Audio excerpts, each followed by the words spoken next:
Hello and welcome everyone, welcome to Food Tech Scholar. Food Tech Scholar के इस official YouTube channel पर मैं निकिता मिश्रा आप सभी का बहुत बहुत स्वागत करती हूँ। हम क्लास के बारे में जान लेते हैं कि हम इस टाइम क्या पढ़ रहे हैं। हम इस टाइम प्रोसेसिंग पढ़ रहे हैं। प्रोसेसिंग के कुछ इम्पोर्टेंट महत्वपूर्ण क्वेश्चंस को हम लोग देख रहे हैं, जो कि आने वाले एग्ज़ाम्स में आपके लिए बहुत ही ज़्यादा हेल्पफुल होगा, क्योंकि ये जो क्वेश्चंस मैंने दिए हैं और जो मैं आपको आज समझाने वाली हूँ, ये जो क्वेश्चंस हैं प्रीवियस ईयर एग्ज़ाम्स में किसी न किसी एग्ज़ाम्स में ऑलरेडी पूछे जा चुके हैं, जो कि आपके लिए बहुत ही ज़्यादा हेल्पफुल होगी।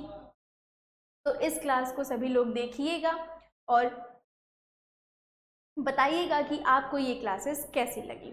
तो ये क्लासेस उन सभी स्टूडेंट्स के लिए बहुत ही ज़्यादा इम्पॉर्टेंट है जो कि प्रिपरेशन कर रहे हैं FSSAI की के, और साथ ही साथ किसी भी स्टेट के FSO एग्ज़ाम्स की या FSSAI के CFSO यानी सेंट्रल फूड सेफ्टी ऑफिसर और टेक्निकल ऑफिसर की, या किसी भी स्टेट फूड एनालिस्ट की। तो उन सभी के लिए ये क्लास बहुत ही ज़्यादा इम्पॉर्टेंट होगी, क्योंकि इस क्लासेस में आपको MCQ का फॉर्मेट मिलेगा, लेकिन हम इस क्लासेस में आपका कॉन्सेप्ट भी क्लियर करवाएंगे, जो कि आपके लिए बहुत ही ज़्यादा हेल्पफुल होता है। क्योंकि जब तक हमें थ्योरी नहीं क्लियर होती है, हमें किसी भी एक सिंगल टॉपिक का कॉन्सेप्ट नहीं क्लियर होता है, हम तब तक उसके क्वेश्चन सॉल्व करने में हमें बहुत ही इंटरेस्ट नहीं लगता है, हम उसको इंटरेस्ट के साथ नहीं सॉल्व करते हैं। और जब वही हमको टॉपिक क्लियर होता है तो हम बहुत ही इंटरेस्ट के साथ क्वेश्चन को सॉल्व करते हैं, और हमें उसे सॉल्व करने में मज़ा भी आता है, क्योंकि हमको पता है कि उसको हम कैसे सॉल्व करेंगे, क्या उसका राइट आंसर चूज़ करने में हमारी कैसे मदद करेगी। वो चीज़ें सिर्फ और सिर्फ हमारे कॉन्सेप्ट से क्लियर होती हैं। तो इसलिए मेरा मानना तो यही है कि अगर आप MCQ पढ़ने जा रहे हो तो MCQ से पहले आप ये ध्यान दीजिएगा कि आपका जो कॉन्सेप्ट है वो ज़रूर से ज़रूर क्लियर हो जाना चाहिए। चलिए स्टार्ट करें हम अपनी क्लास को। उससे पहले मैं आपको बता दूं कि हमारा जो ये यूट्यूब चैनल है फूड टेक स्कॉलर, ये हमारी कोचिंग है एग्रीकल्चर एंड GK। इसका ही एक इनिशिएटिव है जिन्होंने अपनी ये यूट्यूब चैनल स्टार्ट किया है उन सभी स्टूडेंट्स के लिए जो कि प्रिपरेशन कर रहे हैं किसी भी फूड साइंस से रिलेटेड एग्ज़ाम्स की। अभी वो चाहे वो BSc के लिए फूड टेक्नोलॉजी के स्टूडेंट्स हों, फूड माइक्रोबायोलॉजी के स्टूडेंट्स हों, तो उन सभी के लिए क्लासेस बहुत ही ज़्यादा इम्पॉर्टेंट होती हैं, चाहे वो UG के बच्चे हों, PG के बच्चे हों या PhD के बच्चे हों। तो हमारी ये कोचिंग उन सभी के लिए फ्री क्लासेस लेकर के आई है। तो मैं आपको बता दूं कि हमारी ये जो कोचिंग है एग्रीकल्चर एंड GK, हमारी जो ये कोचिंग है एग्रीकल्चर एंड GK, ये है इसका एप्लीकेशन है, और इस एप्लीकेशन पर आपको मिलेंगे हमारे सारे कोर्सेस जो कि बहुत ही आपको अफोर्डेबल प्राइसेस में मिलते हैं।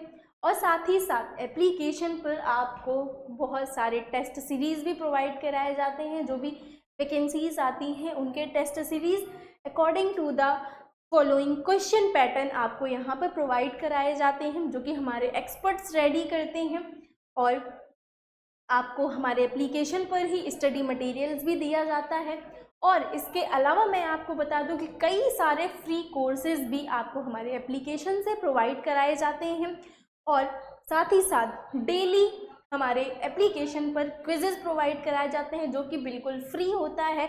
आप उनको सॉल्व करिएगा और सॉल्व करने में वो आपको हेल्प मिलती है कि हम अपनी तैयारी को कितनी दूर तक पहुंचाए हैं। हम तरह तरीके के क्वेश्चन पूछते हैं, और ये जो फ्री क्विजेज होती हैं इनमें वही क्वेश्चन रखे जाते हैं, वही क्वेश्चंस दिए जाते हैं जो कि आपके प्रीवियस ईयर किसी भी क्वेश्चन पेपर में पूछा गया है। और मैं आपको बता देती हूँ कि हमारे एप्लीकेशन पर आपको ICR के नोट्स भी दिए जाते हैं, जो कि बिल्कुल फ्री होता है। और ये ICR के नोट्स आपको बहुत ही ज़्यादा हेल्पफुल होते हैं अपने बेसिक को क्लियर करने में, क्योंकि हम कोई भी एग्ज़ाम्स प्रिपरेशन करते हैं या कहीं से भी अगर कोई कह देता है कि हम इस चीज़ की तैयारी कर रहे हैं, वो कहते हैं जो ICAR के ई नोट्स होते हैं आप उनको फॉलो करिए, क्योंकि इसमें बहुत ही इजी लैंग्वेज में चीज़ें दी होती हैं और हमारे लिए वो बहुत ही ज़्यादा आसान पड़ जाती है, जिसको हम आसानी से समझ सकते हैं। तो इसलिए बेसिक को क्लियर करने के लिए सभी बच्चे ICAR के ई नोट्स को फॉलो करती हैं, ठीक है। और मैं आपको बताऊं कि आपको हमारे एप्लीकेशन पर ही, आप अगर सिलेबस सेक्शन में जाते हैं तो आप वहां पे देख लेंगे कि जितनी भी वैकेंसीज आएंगी या कोई भी एग्ज़ाम्स होने वाला होगा, उनका जो डिटेल्ड और अपडेटेड सिलेबस होता है वो आपको हमारे एप्लीकेशन पर ही पूरे तरीके से मिल जाता है। आपको यहाँ से वहाँ भटकने की आवश्यकता नहीं पड़ती है, आपको आसानी से सिलेबस मिल जाता है, क्योंकि अगर हम एग्ज़ाम्स की प्रिपरेशन कर रहे हैं तो हमें सबसे पहले सिलेबस को ही फॉलो करना पड़ता है ना। और मैं आपको बताऊं कि जितनी भी यूट्यूब पे क्लासेस होती हैं वो जो कि आपको उनके जो नोट्स होते हैं, क्योंकि जो क्लासेस होती हैं हमारी ये इच्छा होती है कि वो जो नोट्स हैं उनके जो PDF हैं वो हमको मिल जाए, तो उसके लिए भी आपके पास व्यवस्था है हमारे एप्लीकेशन पर, जिसमें आपको फ्री नोट्स भी प्रोवाइड कराए जाते हैं यूट्यूब के जितनी क्लासेस होती हैं, और साथ ही साथ प्रीवियस ईयर क्वेश्चन पेपर के सेक्शन में जाइएगा आप तो आपको पूरे एग्ज़ाम्स के लगभग सभी एग्ज़ाम्स के प्रीवियस ईयर क्वेश्चन पेपर्स आपको प्रोवाइड किए गए हैं। तो आप सभी से हमारा एक रिक्वेस्ट है कि आप सभी लोग अपने मोबाइल फ़ोन में हमारा एप्लीकेशन एग्रीकल्चर एंड GK को डाउनलोड कर लीजिएगा, और हमारे एप्लीकेशन को डाउनलोड करने का लिंक आपको हमारे वीडियो के डिस्क्रिप्शन बॉक्स में मिल जाएगा, और साथ ही साथ आप इसको अपने मोबाइल फ़ोन के प्ले स्टोर में जा कर के भी इंस्टॉल कर सकते हैं, ठीक है। चलिए अब हम लोग आगे अपनी क्लास की तरफ बढ़ें। क्लास की तरफ मैं बढ़ूँ इससे पहले मैं आपको बता देती हूँ कि जो भी स्टूडेंट्स नए हैं हमारे चैनल पर और उन्होंने अभी तक हमारे चैनल फूड टेक स्कॉलर को सब्सक्राइब नहीं किया है तो वो ज़रूर से जाकर के हमारे चैनल को सब्सक्राइब कर लीजिएगा, और साथ ही साथ बेल आइकन को प्रेस करना बिल्कुल ना भूलिएगा, क्योंकि अगर आप नोटिफिकेशन बेल को और कर लेते हैं, प्रेस कर लेते हैं, तो जितनी भी क्लासेस होंगी या कोई भी इंफॉर्मेशन होती है या हमारे चैनल पर आपको कोई शॉर्ट्स दिए जाते हैं तो वो आपको उनका जो नोटिफिकेशन होता है आपको वो पहले से मिल जाता है, जिसकी वजह से आपकी वो क्लासेस जो हैं वो मिस नहीं हो पाती हैं।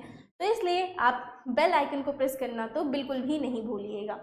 चलिए अब हम अपने क्वेश्चन की तरफ बढ़ते हैं। हमारा पहला क्वेश्चन दिया है, jelly is a food product. Jelly एक खाद्य उत्पाद है। जेली एक कैसा खाद्य उत्पाद है ये पूछा गया है। ऑप्शंस में आपको दिया गया है सॉलिड, क्या जेली सॉलिड होता है, या जेली जो है लिक्विड यानी कि तरल होते हैं, या ऑप्शन नंबर C कह रहा है वो सेमी सॉलिड यानी अर्ध ठोस होते हैं, या वो सिरप होते हैं।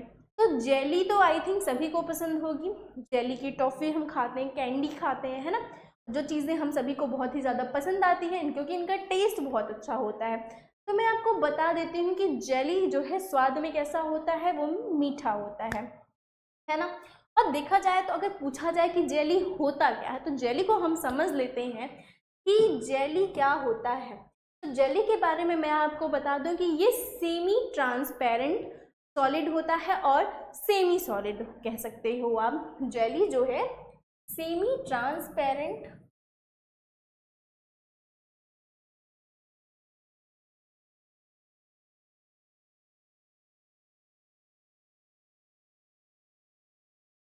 सॉलिड होता है, या आप इसको सेमी सॉलिड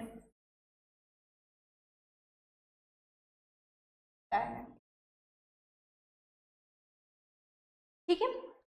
और मैं आपको बता दूं कि जो जेली होती है सिर्फ और सिर्फ बनाया किससे जाता है, तो फ्रूट जूस से बनाया जाता है। किस चीज़ से बनाते हैं हम? फ्रूट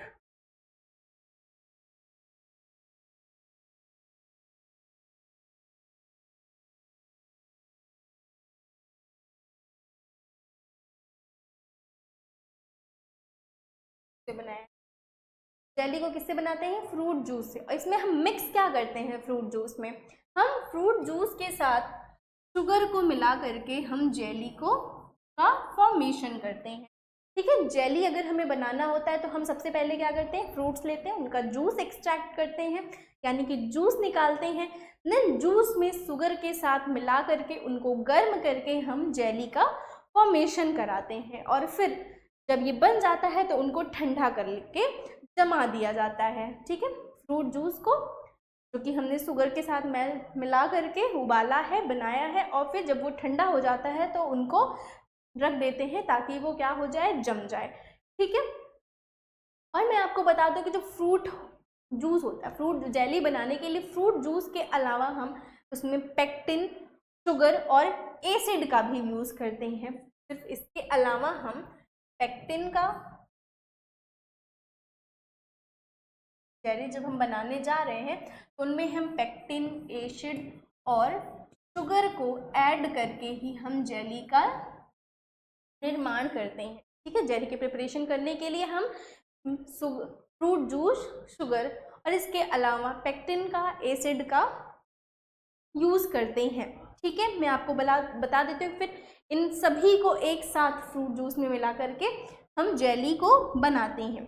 और मैं आपको बताती हूँ कि जेली जो होती है वो एक सॉलिड और जेल जैसी स्ट्रक्चर होती है। कैसे स्ट्रक्चर होती है, जेल लाइक स्ट्रक्चर होती है।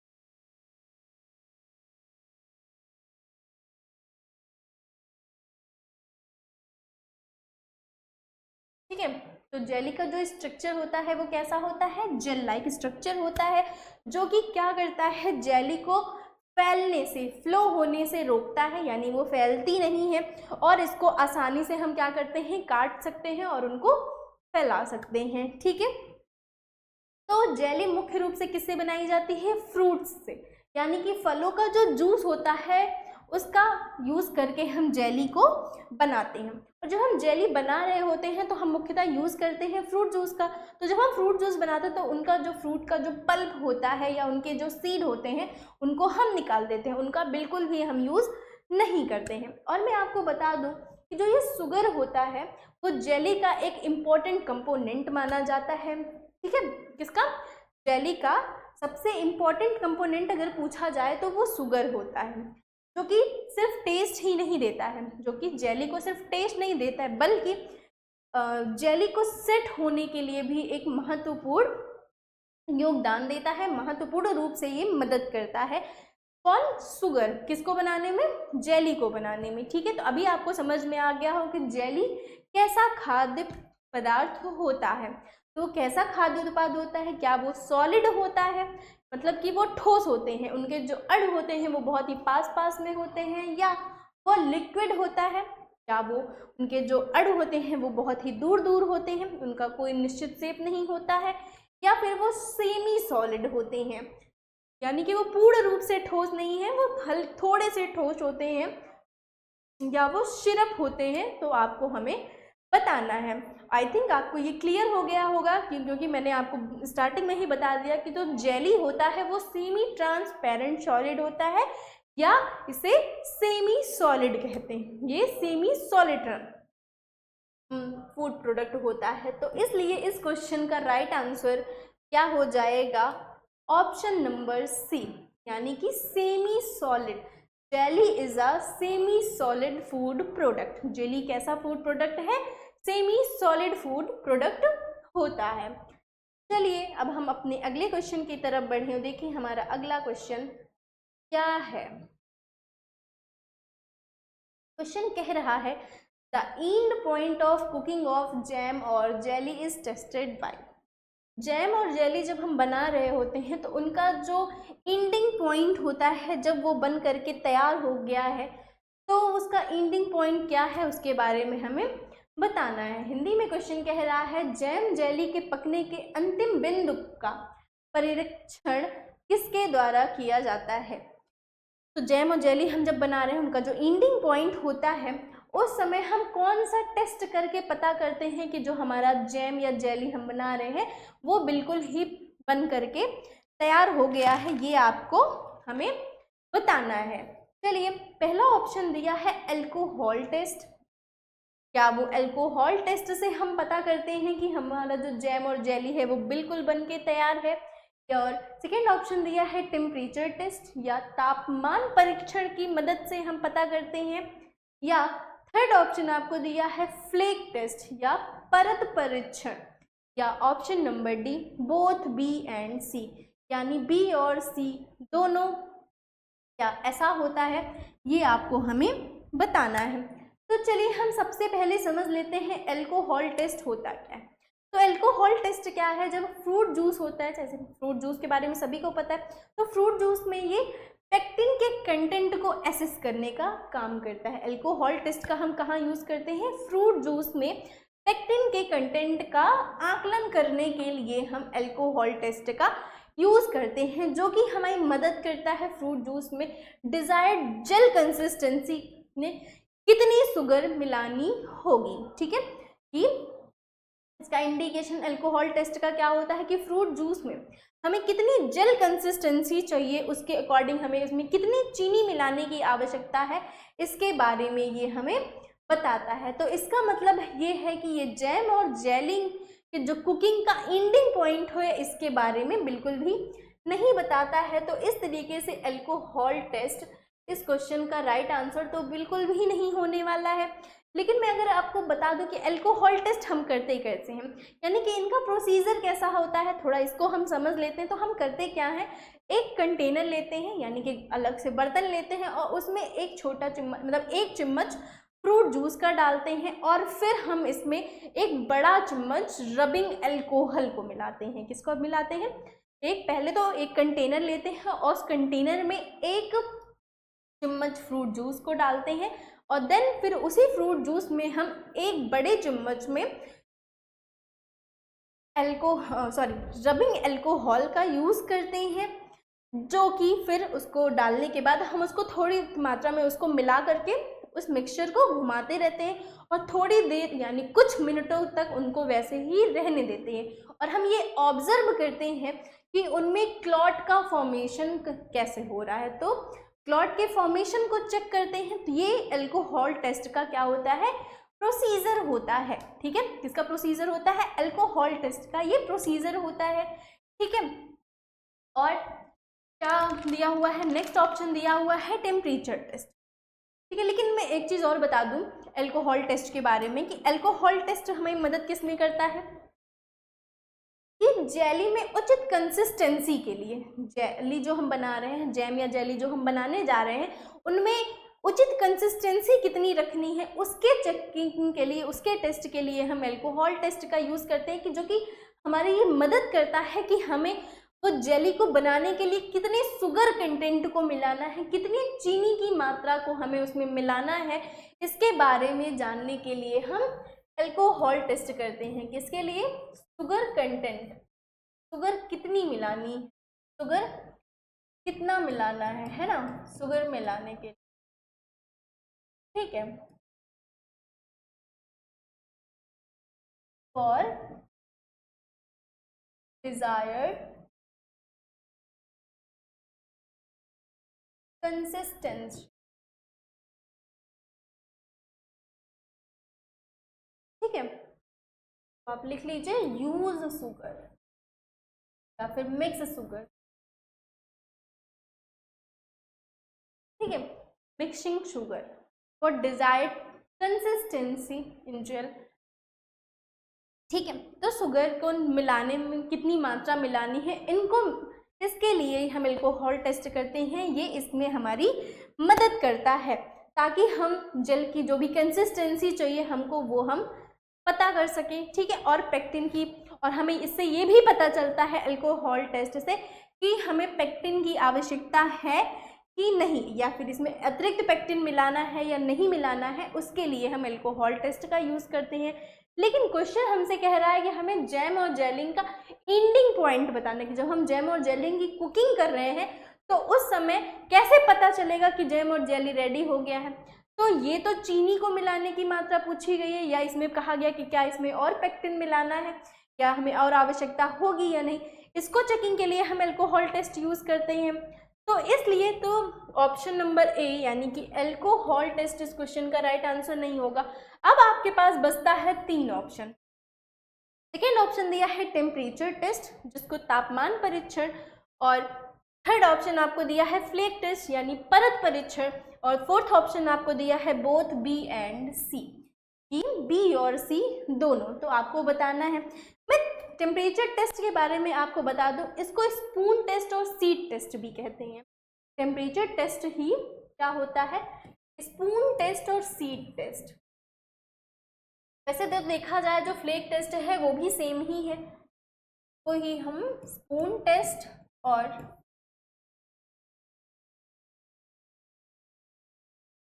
सीड टेस्ट कहते हैं। ओके, इसमें होता क्या है, जब हम जैम और जेली बना रहे होते हैं, जब वो उबल रहा होता है, जब वो उबलता रहता है तो उसको हम करते क्या, उसमें से थोड़ी सी मात्रा लेकर के किसी ठंडे चम्मच पर या ठंडे बर्तन पर हम उसकी कुछ बूंदों को डालते हैं और ये देखते हैं कि वो फ्लो तो नहीं कर रहा है। जैम या जेली अगर फ्लो करता है तो इसका मतलब है कि अभी वो जैम और जेली बन करके रेडी नहीं हुआ है। अगर वो हम जब सीट पर या किसी स्पून पर उस जल को डालते हैं तो हमें पता करते हैं कि अगर वो फ्लो नहीं कर रहा है तो इसका मतलब ये है कि हमारा जैम और जेली जो है बन करके बिल्कुल ही रेडी हो चुका है। और अगर वो फ्लो कर रहा है तो इसका मतलब ये है कि अभी हमें जैम और जेली को थोड़ा और कुक करने की आवश्यकता है। तो ठीक है, तो टेम्परेचर टेस्ट में होता क्या है, तो मैंने आपको बता दिया कि वो जैम और जेली के एंडिंग पॉइंट को यानी कि सेटिंग पॉइंट को डिटरमाइन करने का काम करता है। जो हमारा टेम्परेचर टेस्ट होता है और ये फ्लेक टेस्ट होता है, ये किसको चेक करता है, एंडिंग पॉइंट और setting point of jam and jelly. तो ये दोनों टेस्ट किसको पता करता है, एंडिंग पॉइंट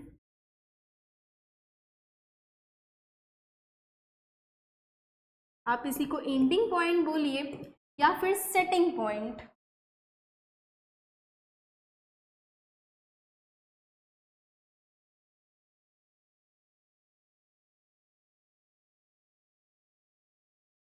ठीक है, एंडिंग पॉइंट और सेटिंग पॉइंट को चेक करने के लिए ही हम टेम्परेचर टेस्ट, फ्लेक टेस्ट या आप स्पून टेस्ट और सीड टेस्ट का यूज करते हैं। ठीक है, चलिए आगे। तो इस क्वेश्चन का राइट आंसर क्या हो जाएगा, ऑप्शन नंबर डी, यानी कि टेम्परेचर टेस्ट भी राइट आंसर है और फ्लेक टेस्ट भी राइट आंसर है। तो इसलिए इस क्वेश्चन का राइट आंसर क्या हो जाएगा, option number D, both B and C is the right answer of this question. चलिए अगले क्वेश्चन की तरफ हम बढ़े। देखिए हमारा अगला क्वेश्चन क्या कह रहा है। अगला क्वेश्चन दिया है, how many kinds of marmalade are prepared, कितने प्रकार के मुरब्बे तैयार किए जाते हैं। ऑप्शन दिया है 1, 2, 3 या 4। क्या वो एक तरीके के मुरब्बे तैयार होते हैं या 2 तरीके के या 3 तरीके के या फिर 4 तरीके के, आपको ये बताना है। तो मार्मलेड को हिंदी में क्या कहते हैं, मुरब्बा। और मुरब्बे का जो टेस्ट होता है वो बहुत ही अच्छा होता है और आई थिंक वो मुरब्बा जो बनता है वो सभी को बहुत ही ज़्यादा पसंद आता है। तो मुरब्बा तो सभी ने खाया होगा। तो मुरब्बा हम किसको प्रिजर्व करने के लिए करते हैं, तो मार्मलेड जब हम बनाते हैं तो वो फ्रूट प्रिजर्व करके बनाते हैं। किसको प्रिजर्व करके, फ्रूट को प्रिजर्व करते हैं, यानी कि ये फ्रूट प्रिजर्वेशन का ही एक मेथड माना जाता है। क्या, मार्मलेड बनाना फ्रूट प्रिजर्व होता है, जो कि मैक्सिमली किससे बनता है, किसी भी सिट्रस फूड से। किससे, सिट्रस फूड यानी कि खट्टे फलों से। जितने भी खट्टे फल होते हैं, जितने भी खट्टे फल होते हैं,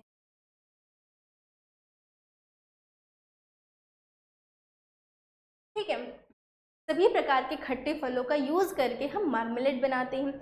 मैं आपको बता दूं कि फलों के आधार पर मार्मलेड तो कई प्रकार के होते हैं।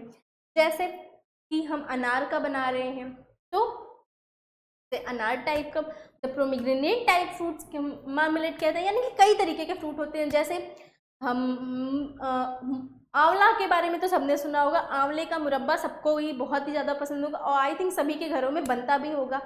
ऑरेंज का हो गया, ग्रेप फ्रूट, लेमन, लाइम, आंवला, सेब, आम और नाशपाती, पियर्स का हम मार्मलेड बनाते हैं। तो इस तरीके से देखा जाए तो जितने भी फ्रूट होते हैं, जो भी खट्टे फल होते हैं, तो अलग अलग फ्रूट्स के हिसाब से मार्मलेड कई प्रकार के होते हैं। लेकिन यहाँ पे आपको ऑप्शन दिया है कि 1 2 3 4, तो मार्मलेड जो है मेनली कितने प्रकार के होते हैं, आपसे ये पूछा गया है। तो मैं आपको बता दूं कि मार्मलेड जो है वो मेनली 2 टाइप्स के होते हैं। कितने टाइप्स के? मेनली 2 टाइप्स के होते हैं। एक होता है जैम मार्मलेड। क्या होता है? एक जैम मार्मलेड। एक होता है जैम मार्मलेड और दूसरा होता है क्या? Jelly marmalade. क्या? Jelly marmalade.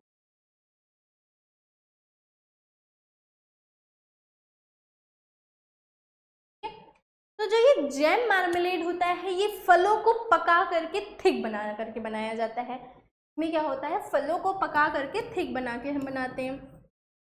फलों को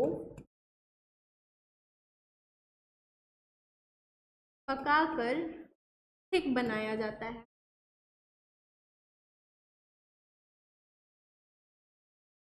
यानी गाढ़ा बनाया जाता है। ठीक है, थिक को गाढ़ा बनाया जाता है। ये जैम टाइप का मार्मलेड कहलाया जाता है। जब हम फलों को पका करके उनको थिक करते हैं तो उसे हम जैम मार्मलेड कहते हैं। क्या कहते हैं उसे? हम जैम मार्मलेड। ठीक है, अगर हम फलों को पका करके बना रहे हैं तो इसका मतलब ये हुआ कि ये कैसा कहलाता है? जैम मार्मलेड कहलाता है। तो वही अगर हम जेली मार्मलेड की बात कर लेते हैं कि तो जेली मार्मलेड क्या होता है? जेली मार्मलेड में हम क्लियर पेक्टिन का एक्सट्रैक्ट का यूज करते हैं। किसका यूज करते हैं? क्लियर पेक्टिन एक्सट्रैक्ट का। ठीक है,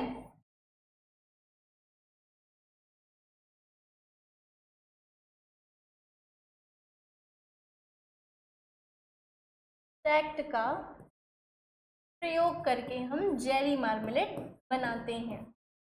ठीक है,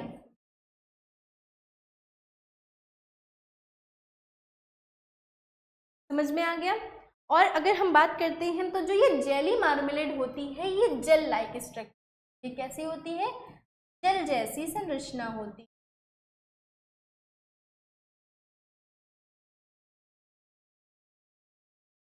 ठीक है, क्लियर हो गया। तो इस क्वेश्चन का राइट आंसर क्या हो जाएगा? Option number B. क्वेश्चन क्या कह रहा था? How many kinds of marmalade are prepared? कितने प्रकार के मुरब्बे तैयार किए जाते हैं? तो जैसा कि मैंने आपको बताया कि फलों के प्रकार से अगर देखा जाए, फलों के बेसिस पे अगर हम मार्मलेड को डिवाइड करते हैं तो वो कई प्रकार के होते हैं, क्योंकि जब हम अलग अलग तरीके के फल का यूज़ करके हम मार्मलेड बनाते हैं तो वो उनके अकॉर्डिंगली हो जाता है। लेकिन अगर मेनली हम बात करते हैं तो मार्मलेड 2 प्रकार टाइप का होता है। एक होता है जैम मार्मलेड और दूसरा होता है क्या? Jelly marmalade. ठीक है, तो इस क्वेश्चन का ये हो जाएगा right answer option number B. 2 होगा इस क्वेश्चन का राइट आंसर। चलिए अगले क्वेश्चन की तरफ बढ़े और देखें हमारा अगला क्वेश्चन क्या है। Sweetened juice contains the percent juice? मीठे जूस में कितने प्रतिशत रस होता है? जो कि हम स्वीटेंड जूस रेडी करते हैं, स्वीटेंड जूस जो होता है उनमें कितने प्रतिशत रस पाया जाता है, इसके बारे में आपको हमें बताना है। पहला ऑप्शन आपको दिया है 85% ना, 85% या 20% या 25% या फिर 45% मिलता है। ठीक है, हमें इसके बारे में आपको बताना है। स्वीटेंड जूस में कितने प्रतिशत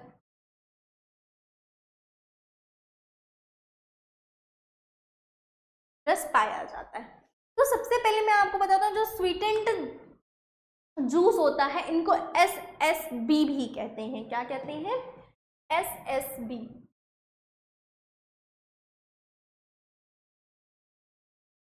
अब आपके दिमाग में ये आता है कि SSB होता क्या है, तो इसका फुल फॉर्म देख लीजिएगा, शुगर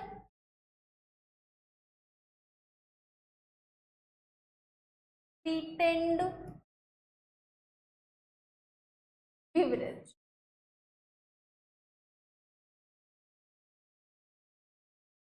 ठीक है, SSB का फुल फॉर्म क्या हो गया, शुगर स्वीटेंड बेवरेज। ओके, समझ में आ गया। तो शुगर स्वीटेंड बेवरेज जो होता है ये कैसा होता है, यानी कि स्वीटेंड जूस जो होते हैं वो कैसे होते हैं, ये नॉन एल्कोहलिक होते हैं। ये कैसे होते हैं, ये नॉन एल्कोहलिक होते हैं। इसका मतलब ये हुआ कि इनमें एल्कोहल की 1% भी मात्रा नहीं मिली होती है। और मैं आपको बता देती हूँ, ये नॉन एल्कोहलिक होते हैं और साथ ही साथ इनमें शुगर मिला करके हम जूस को बनाते हैं। फलों में हम शुगर को, हम fruit juice plus sugar, fruit juice में क्या करते हैं, शुगर को मिला करके हम शुगर फ्रूट बेवरेज को रेडी करते हैं। ठीक है, और मैं आपको बता दूं कि इनमें जो है लगभग 100% फलों का रस होता है। कितना, लगभग 100% फलों के रस का प्रयोग करके हम फलों को रस को बनाते हैं। ठीक है, चलिए हम देख लेते हैं इस क्वेश्चन का राइट आंसर क्या हो जाएगा।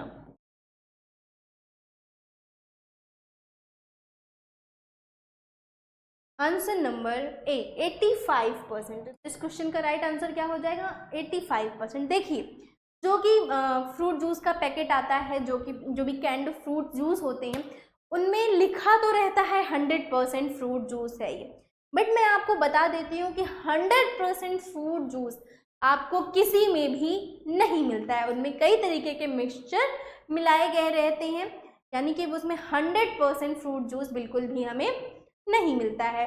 ठीक है, चलिए, तो इसलिए इस क्वेश्चन का राइट आंसर क्या हो जाएगा, 85%। स्वीटेंड जूस में फलों का कितना प्रतिशत होता है, तो फलों के रस का सिर्फ और सिर्फ कितना प्रतिशत होता है, 85% होता है। तो चलिए अगले क्वेश्चन की तरफ हम बढ़ें और देखें हमारा अगला क्वेश्चन क्या कह रहा है।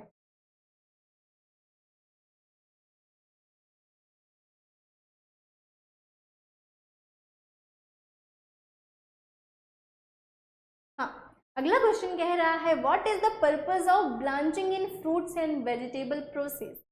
जब हम फ्रूट्स और वेजिटेबल्स की प्रोसेसिंग कर रहे होते हैं तो उस समय फल एवं सब्जी प्रसंस्करण में ब्लांचिंग का क्या उद्देश्य होता है, इसके बारे में आपको बताना है। तो ऑप्शंस आपको दिए हैं, इनहेंस फ्लेवर, स्वाद को बढ़ाने के लिए हम करते हैं, क्या ये इसका उद्देश्य होता है, या फिर इनएक्टिव एंजाइम्स, एंजाइम्स को निष्क्रिय करने के लिए, या इंक्रीज विटामिन कंटेंट, विटामिन की मात्रा बढ़ाने के लिए, या इम्प्रूव टेक्सचर, बनावट में सुधार करने के लिए हम ब्लांचिंग की क्रिया को करते हैं।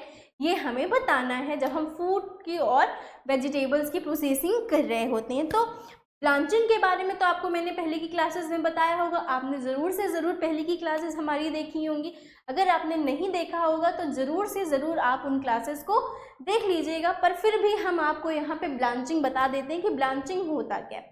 ब्लांचिंग का मतलब ये होता है कि जब हमारा जो फ्रूट्स है या हम वेजिटेबल्स है, हम इनको करते क्या है, उबलते हुए पानी में या फिर भाप में कुछ मिनट के लिए, थोड़ी सी देर के लिए हम उनको क्या करते हैं, डिप करते हैं, और देन उसको निकाल करके तुरंत किसी ठंडे पानी में या बर्फ़ के पानी में उनको डाल के तुरंत ही हम क्या करते हैं, ठंडा कर लेते हैं। तो ये प्रक्रिया कहलाती है क्या, ब्लांचिंग। क्या कहलाती है, ब्लांचिंग कहलाती है।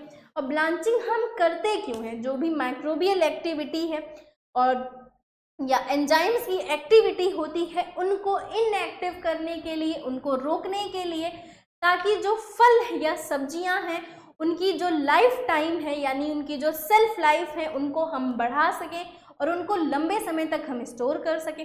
साथ ही साथ ऐसा हम उनके जो, अगर ऐसा हम नहीं करते हैं तो जो माइक्रोब्स होते हैं वो फलों की क्वालिटी को ख़राब कर देते हैं, उनके टेक्सचर को ख़राब कर देते हैं, साथ ही साथ उनका जो टेस्ट होता है वो भी बिल्कुल ही खराब हो जाता है। तो इन सबको सुरक्षित रखने के उद्देश्य में हम जो एंजाइम्स की एक्टिविटी होती है, माइक्रोब्स की एक्टिविटी होती है, उनके ग्रोथ को रोकने के लिए हम फ्रूट्स और वेजिटेबल प्रोसेसिंग के टाइम पे हम ब्लांचिंग का यूज़ करते हैं। तो ब्लांचिंग का ये महत्व होता है कि एंजाइम्स की एक्टिविटी को निष्क्रिय करने का ये काम मुख्य रूप से करता है। तो ऑप्शन नंबर बी इस क्वेश्चन का राइट आंसर हो जाएगा। Option number B, inactive enzyme, enzymes को निष्क्रिय करना ही ब्लांचिंग का मुख्य उद्देश्य होता है जब हम फ्रूट्स और वेजिटेबल्स की प्रोसेसिंग कराते हैं। ठीक है, चलिए आगे हम अगले क्वेश्चन की तरफ बढ़ें। देखते हैं हमारा अगला क्वेश्चन क्या है। हमारा अगला क्वेश्चन कह रहा है which of the following is not a common method of fruits and vegetable preservation. निम्नलिखित में से कौन से फल और सब्जी के संरक्षण की सामान्य विधि नहीं है। जब हम फ्रूट्स और वेजिटेबल्स के प्रिजर्वेशन करते हैं तो इनमें से कौन सा ऐसा मेथड है जिनका हम मुख्य रूप से उपयोग नहीं करते हैं। ऑप्शन आपको दिया हुआ है, पहला ऑप्शन दिया है कैनिंग, तो ये तो बिल्कुल ही राइट आंसर होगा। प्रिजर्वेशन में कैनिंग तो हम करते ही करते हैं। साथ ही साथ सेकेंड ऑप्शन दिया है डिहाइड्रेशन यानी निर्जलीकरण, तो डिहाइड्रेशन की क्रिया भी प्रिजर्वेशन में किया जाता है। और थर्ड ऑप्शन आपको दिया है फर्मेंटेशन, किण्वन की क्रिया भी किया जाता है प्रिजर्वेशन करने के लिए, ताकि हम ये तीनों मेथड जो है फूड के प्रिजर्वेशन, जो हमारा फ्रूट्स या वेजिटेबल है उनको सुरक्षित रखने के लिए, उनमें माइक्रोब्स की एक्टिविटी को रोकने के लिए और उनकी सेल्फ लाइफ को बढ़ाने के लिए, उनको खराब होने से बचाने के लिए हम इन तीनों मेथड का यूज़ करते हैं। तो आपके पास लास्ट ऑप्शन बचता है क्या, माइक्रोवेविंग करना। वेविंग के जरिए हम फ्रूट्स एंड वेजिटेबल्स का प्रिजर्वेशन नहीं करते हैं, तो ये प्रिजर्वेशन का कोई भी मेथड नहीं माना जाता है। तो इसलिए इस क्वेश्चन का राइट आंसर क्या हो जाएगा, ऑप्शन नंबर डी। तो आइए देख लेते हैं इस क्वेश्चन का राइट आंसर क्या ऑप्शन नंबर डी है।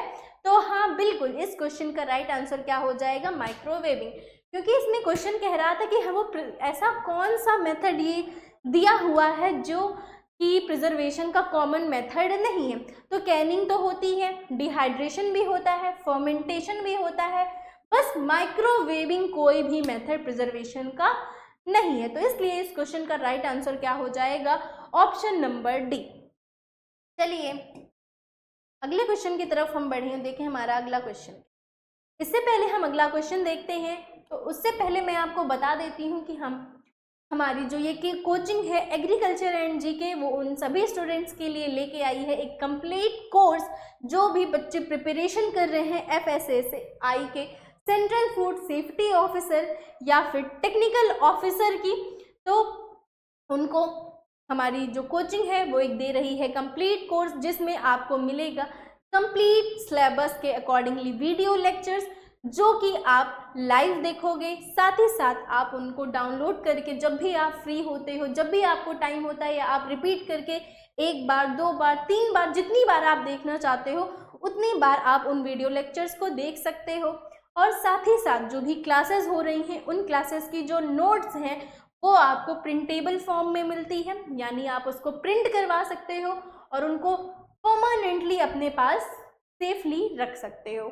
और इसके अलावा हमारे जो एक्सपर्ट्स हैं वो रेडी करके आपको फुल लेंथ मॉक टेस्ट देते हैं, क्योंकि मॉक टेस्ट किसी भी एग्ज़ाम्स में बैठने से पहले सॉल्व करना, मॉक टेस्ट लगाना बहुत ही ज़्यादा महत्वपूर्ण माना जाता है। और इसके अलावा आपको ई-बुक्स दिया जाएगा, जो भी एग्ज़ाम्स हैं उनके जो सिलेबस हैं उनकी ई-बुक्स आपको प्रोवाइड कराई जाएगी, जो भी प्रिंटेबल फॉर्म में होगी, यानी आप उसको भी प्रिंट करवा सकते हो। साथ ही साथ आपको इस कोर्स में ही प्रीवियस ईयर क्वेश्चन पेपर भी हम देंगे, जो कि आपके लिए बहुत ही ज़्यादा हेल्पफुल होगा, क्योंकि मैं आपको हमेशा डेली बताते आ रही हूँ कि किसी भी एग्ज़ाम्स के लिए प्रीवियस ईयर का जो क्वेश्चन पेपर होता है वो बहुत ही ज़्यादा महत्वपूर्ण हिस्सा निभाता है अपना, है ना। तो अगर आप सभी लोग FSSAI की तैयारी हमारे साथ मिलकर के करना चाहते हैं, अपनी तैयारी को और मजबूत बनाना चाहते हैं और बेहतर बनाना चाहते हैं, और अपना ऑफिसर बनने का सपना पूरा करना चाहते हैं, अपने माँ बाप के सपनों को साकार करना चाहते हैं, उनके पैसे को आप सफल बना, दिए हुए पैसे को और उनकी मेहनत को आप सफल बनाना चाहते हो, तो आप हमारे साथ जुड़ करके सेंट्रल फूड सेफ्टी ऑफिसर और टेक्निकल ऑफिसर की प्रिपरेशन कर सकते हो, जिसके लिए आपको इंस्टॉल करना पड़ेगा हमारा एप्लीकेशन एग्रीकल्चर एंड जीके, जिसको आप अपने मोबाइल फ़ोन के प्ले स्टोर में जाके इंस्टॉल कर सकते हो, या फिर हमारे वीडियो के ही डिस्क्रिप्शन बॉक्स में आपको लिंक दिया गया है, जहां से आप डायरेक्टली जा करके हमारा application agriculture and GK install कर सकते हो और उसमें लॉगिन करके आप अपनी आईडी बना करके, यानी हमारे एप्लीकेशन पर आप अपनी आईडी बना करके हमारा जो ये कोर्स है FSSAI का, आप इनको जा कर के परचेज कर सकते हो। और इसको परचेज करने का लिंक सिर्फ और सिर्फ आप जब आप इसको परचेज करने जाओगे तो आपको सिर्फ और सिर्फ पे करना होगा 3199 रुपीज़। ठीक है, चलिए आगे हम चलते हैं।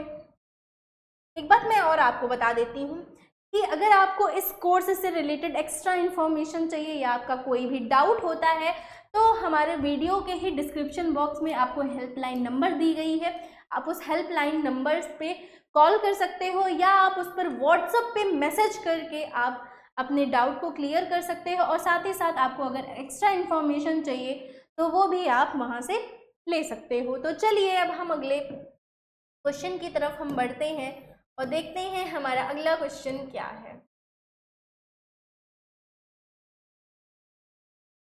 हमारा अगला क्वेश्चन कह रहा है what is the main goal of primary processing after harvesting fruits and vegetables. फलों और सब्जियों की कटाई के बाद, फलों और सब्जियों की कटाई के बाद प्राथमिक प्रसंस्करण का मुख्य लक्ष्य क्या है?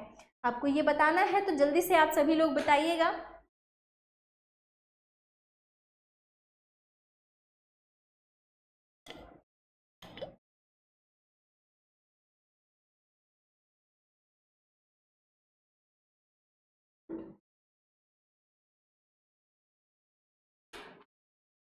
चलिए ऑप्शंस आपको क्या क्या दिए हैं। पहला ऑप्शन आपको दिया है इनहेंस फ्लेवर, स्वाद बढ़ाने के लिए, या प्रिवेंट स्पॉइलेज एंड कंटामिनेशन, खराब होने और संदूषण को रोकने के लिए, या इंक्रीज न्यूट्रिएंट कंटेंट, पोषक तत्वों की मात्रा बढ़ाने के लिए, या इम्प्रूव टेक्सचर, टेक्सचर को इम्प्रूव करने के लिए हम प्राइमरी प्रोसेसिंग करवाते हैं।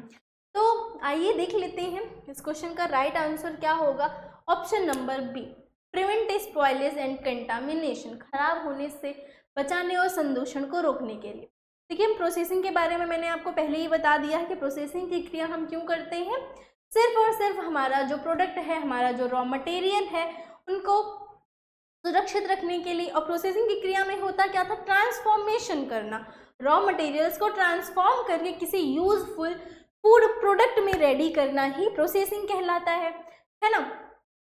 तो प्रोसेसिंग हम करते क्यों थे, सिर्फ और सिर्फ इसलिए ताकि जो हमारा रॉ मटेरियल है वो ख़राब ना हो जाए, हमारा जो फूड प्रोडक्ट है वो ना ख़राब हो जाए, तो उनको सुरक्षित रखने के लिए हम प्रोसेसिंग की क्रिया कराते हैं। ठीक है, तो ये इसलिए इस क्वेश्चन का राइट आंसर क्या हो जाएगा, option number B, prevent spoilage and contamination, खराब होने से बचाने और संदूषण से रोकने के लिए ही हम हार्वेस्टिंग के बाद फ्रूट्स एंड वेजिटेबल्स का प्राइमरी प्रोसेसिंग करवाते हैं। चलिए अगर हम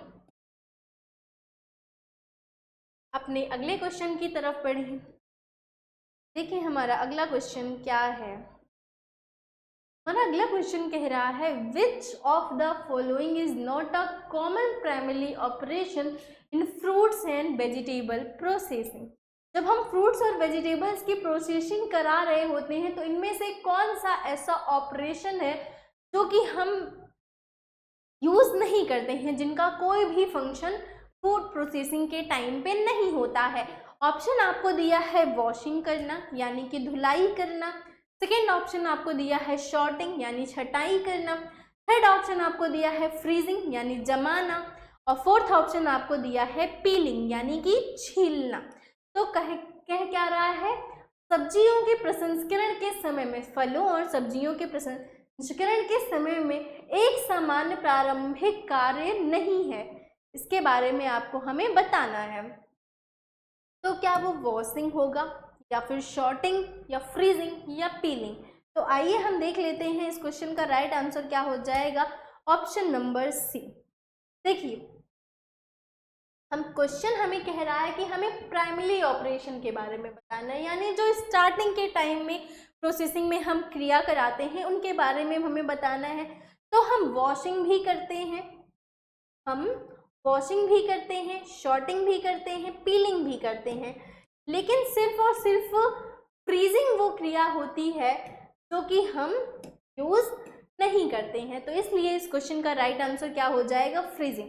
देखिए जो ये वॉशिंग करना, क्लीनिंग करना, शॉर्टिंग करना, ग्रेडिंग करना है, ये प्रोसेसिंग की क्रिया में अगर देखा जाए तो ये प्री प्रोसेसिंग के हिस्से में आता है। किसमें आता है, ये प्री प्रोसेसिंग भी कहा जाता है। ठीक है, जो प्रोसेसिंग में शुरू में स्टार्टिंग के टाइम में जो भी हम टेक्निक्स यूज करते हैं, अभी वो चाहे वॉशिंग हो, अभी वो चाहे वॉशिंग ही क्यों ना हो, शॉर्टिंग क्यों ना हो, या फिर पीलिंग ही क्यों ना हो, ये सारी क्रिया प्रोसेसिंग के दौरान के स्टार्टिंग के टाइम में हम करते हैं, इसलिए इनको हम प्री प्रोसेसिंग भी कहते हैं। ठीक है, तो ये प्री प्रोसेसिंग के टेक्निक्स कहलाए जाते हैं। चलिए ये क्वेश्चन आई होप आप सभी को क्लियर हो गया होगा। अब हम अपने अगले क्वेश्चन की तरफ बढ़ें और देखें हमारा अगला क्वेश्चन क्या कह रहा है। अगला क्वेश्चन दिया है, what is the role of pectin in jam and jelly making? Jam और जेली को जब हम बना रहे होते हैं तो उस टाइम पे पेक्टिन की क्या भूमिका होती है, हमें ये बताना है। तो ऑप्शन आपको दिए हैं, इट इनहेंस द कलर, यह रंग को निखारता है, यह रंग को निखारता है।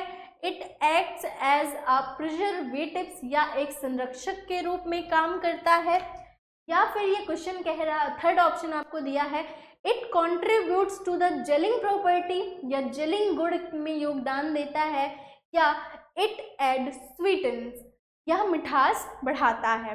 तो आपको हमें बताना है कि ये क्या करता है। किसका रोल पूछा गया है, पेक्टिन का रोल पूछा गया है। तो बताइएगा जल्दी से कि पेक्टिन का क्या रोल होता है, पेक्टिन का क्या रोल होता है, हमें ये बताना है। तो सबसे पहले हमें ये समझना होगा कि ये जो पेक्टिन है ये होता क्या है, पेक्टिन आखिर होता क्या है। तो पेक्टिन मैं आपको बता दूं, ये एक नेचुरली मटेरियल होता है, ये एक नेचुरल मटेरियल होता है जो कि पौधों की कोशिकाओं से हमें प्राप्त होता है। किससे प्राप्त होता है, पौधों की कोशिकाओं से हमें मिलता है। ठीक है, तो पेक्टिन क्या होता है, नेचुरल मटेरियल होता है जो कि पौधों की कोशिकाओं से हमें प्राप्त होता है। विशेष रूप से अगर देखा जाए तो ये पाउडर के फॉर्म में हमें मिलता है। किस फॉर्म में मिलता है, हमें पाउडर के फॉर्म में हमें मिलता है। तो यही आपसे पूछा गया है कि जैम और जेली जब हम बना रहे हैं तो उस समय में पेक्टिन का रोल क्या है, क्या वो कलर को बढ़ाने में हमारी मदद करता है, यानी कि वो कलर को इन्हेंस करता है, यानी वो रंग को निखारता है। किसके रंग को, जैम और जेली के रंग को निखारने के लिए हम पेक्टिन का यूज़ करते हैं, या फिर हम पेक्टिन का यूज़ एक प्रिजर्वेटिव के रूप में यानी संरक्षण के रूप में करते हैं कि जो हमारी जो जैम और जेली हो वो ख़राब ना हो, उनकी सेल्फ लाइफ बनी रहे और वो जीवित रहें और वो ख़राब ना हो और उनमें किसी भी तरीके के माइक्रोब्स की एक्टिविटी ना हो, और वो उनके माइक्रोब्स के जो ग्रोथ होते हैं जैसे बैक्टीरिया हो गए, फंजाई हो गए, यीस्ट हो गए, इनके ग्रोथ को रोक सकें, इसके लिए हम यूज़ करते हैं। या फिर it contributes to the gelling property, या फिर पेक्टिन का यूज़ जो हम जैम और जेली बना रहे हैं उनमें जेलिंग की गुण को लाने के लिए, यानी वो जेल बन सके, उसमें जेल के गुणों को बनाने के लिए हम यूज़ करते हैं, या फिर उनकी मिठास को बढ़ाने के लिए यूज़ करते हैं। तो मिठास को बढ़ाने के लिए तो मेरे ख्याल से यूज़ किया जाता है क्या, हम शुगर का यूज़ करते हैं। किसका यूज़ करते हैं, शुगर का यूज़ किया जाता है उनके मिठास को बढ़ाने के लिए। तो इसलिए ये आंसर तो बिल्कुल भी नहीं होगा, है ना। और संरक्षक के रूप में प्रयोग करते हैं या नहीं, ये बताइए आप, या रंग को निखारने के लिए या जेल बनाने के लिए, जल्दी से बताइएगा। तो क्या हो जाएगा इस क्वेश्चन का right answer, option number C. तो इस क्वेश्चन का राइट आंसर क्या हो जाएगा? ऑप्शन नंबर सी, क्योंकि ये कलर को इन्हेंस करने में यूज नहीं होता है, प्रिजर्वेटिव के रूप में भी नहीं यूज होता है, स्वीटनेस के लिए तो बिल्कुल भी नहीं यूज होता है। तो इसलिए इस क्वेश्चन का राइट आंसर क्या हो जाएगा? It contributes to the gelling property. यह जेलिंग गुण में योगदान देने के लिए ही प्रयोग किया जाता है। तो ये इसका मेन रोल होता है, ठीक है, जैम और जेली के प्रिपरेशन के टाइम पे। ठीक है, तो समझ में आ गया कि पेक्टिन क्या होता है। पेक्टिन एक नेचुरल मटेरियल होता है जो कि पौधों की कोशिकाओं में मिलता है, विशेष रूप से पाउडर के फॉर्म में। ठीक है, चलिए अगला क्वेश्चन देखते हैं। अगला क्वेश्चन क्या कह रहा है हमारा? अगला क्वेश्चन कह रहा है how should fresh vegetables be transported. ताज़ी सब्जियों का परिवहन कैसे किया जाना चाहिए। देखिए, जो भी फ्रेश वेजिटेबल्स रेडी हो रही हैं, सब्जियां तैयार होती हैं, उनको हम घर पे तो रखेंगे नहीं, उनको हमें मार्केट भेजना पड़ेगा, यानी हम उनका इंपोर्ट बाहर विदेशों में भी भेजते हैं। क्यों? विदेशी मुद्रा को अर्जित करने के लिए, है ना, ताकि किसानों को लाभ हो सके। तो कह रहा है कि जो सब्जियां हमारी तैयार होती हैं, उनको जब हम ट्रांसपोर्ट करते हैं, उनका जब हम परिवहन करते हैं, तो उस समय हमें किस तरीके से करना चाहिए, ये आपको बताना है। पहला ऑप्शन आपको दिया है मोटर व्हीकल्स। मोटर व्हीकल से हमें करना चाहिए, या फिर हमें ट्रेन से उनका ट्रांसपोर्ट करना चाहिए, या नॉर्मल ट्रक से करना चाहिए, या रेफ्रिजरेटर ट्रक से चाहिए। देखिए, पहला ऑप्शन आपको दिया है मोटर व्हीकल, यानी जब हम मोटर व्हीकल से सब्जियों को ट्रांसपोर्ट करोगे, अगर पास का ट्रांसपोर्टेशन है तो शायद ठीक है, और अगर बहुत बड़े मात्रा में अगर सब्जियों को हमें ट्रांसपोर्ट करना है, तब मोटर व्हीकल तो बिल्कुल भी यूज़ नहीं होगा। और हम जब वेजिटेबल्स को ट्रांसपोर्ट करना ही है, तो आई थिंक वो उसको हम बड़ी मात्रा में ही ट्रांसपोर्ट करते हैं। अगर पास के मार्केट में करना है, कुछ आसपास 5-6 किलोमीटर या 10 किलोमीटर के नियर अबाउट में, तब तो हम मोटर व्हीकल का यूज़ कर लेते हैं। ठीक है, वो जल्दी से पहुंच भी जाएगा और वो ख़राब नहीं होगा। लेकिन अगर हम ट्रेन से कर रहे हैं, वो दूर जाना है, हमें उन्हें दूर इंपोर्ट कर रहे हैं, या दूर एक्सपोर्ट करना है, हम इंपोर्ट करना है या दूर एक्सपोर्ट करना है, तो उस समय में होता क्या है कि अगर हम ऐसे फ्रेश वेजिटेबल्स को ट्रेन में रख करके नॉर्मली हम इसको भेज देते हैं, तो वो ख़राब हो जाता है, या हम उनको मंगवा लेते हैं तो वो ख़राब हो जाता है। हमारे यहाँ तक पहुँचते पहुँचते, या जहाँ उसको ज़रूरत है वहाँ पहुँचते पहुँचते वो वेजिटेबल्स जो होती हैं पूर्णतः ख़राब हो जाती हैं, और उनको ट्रांसपोर्ट करने का कोई मतलब नहीं होता है, वो फ्रेश वेजिटेबल्स तो यूज़ ही नहीं हो पाती है। तो इसलिए ट्रेन भी उचित मेथड नहीं माना जाता है ट्रांसपोर्ट करने के लिए। फिर थर्ड ऑप्शन आपको दिया है नॉर्मल ट्रक। अगर हम नॉर्मल ट्रक में हम वेजिटेबल्स को ट्रांसपोर्ट करते हैं, तो उसमें भी यही समस्या आएगी कि वो जल्दी ख़राब हो जाएगा, तो इसलिए नॉर्मल ट्रक्स भी हम यूज़ नहीं करते हैं। बल्कि फोर्थ ऑप्शन आपको दिया है रेफ्रिजरेटेड ट्रक। हमें ऐसे ट्रक्स में उसका इंपोर्ट और एक्सपोर्ट कराना चाहिए, यानी उनका ट्रांसपोर्ट हमें ऐसे ट्रक का यूज़ करके करते हैं ताकि वो सुरक्षित बने रहें, वो ख़राब ना हो, उनमें किसी भी तरीके के माइक्रोब्स के ग्रोथ ना होने पाए, और उनकी सेल्फ लाइफ बनी रहे। उसके लिए हम यूज़ करते हैं उनके ट्रांसपोर्टेशन के लिए किसका? रेफ्रिजरेटेड ट्रक का। किसका यूज़ करते हैं? रेफ्रिजरेटेड ट्रक का यूज़ करके हम अपने फ्रेश वेजिटेबल्स को ट्रांसपोर्ट करने का काम करती हैं। ठीक है, तो इसलिए इस क्वेश्चन का राइट आंसर क्या हो जाएगा? Option number D, refrigerator truck. ठीक है, यानी कि प्रशीतित ट्रक का यूज़ हम करके फ्रूट्स हमारे जो फ्रेश वेजिटेबल्स हैं उनको ट्रांसपोर्ट कराने का हम काम करते हैं। तो ठीक है, चलिए आगे चलते हैं। आई थिंक ये हमारा लास्ट क्वेश्चन था आज की क्लास का। तो आप सभी को ये क्लासेस कैसी लगी, आज के क्वेश्चंस आपको कैसे लगे, आप हमें ज़रूर बताइएगा।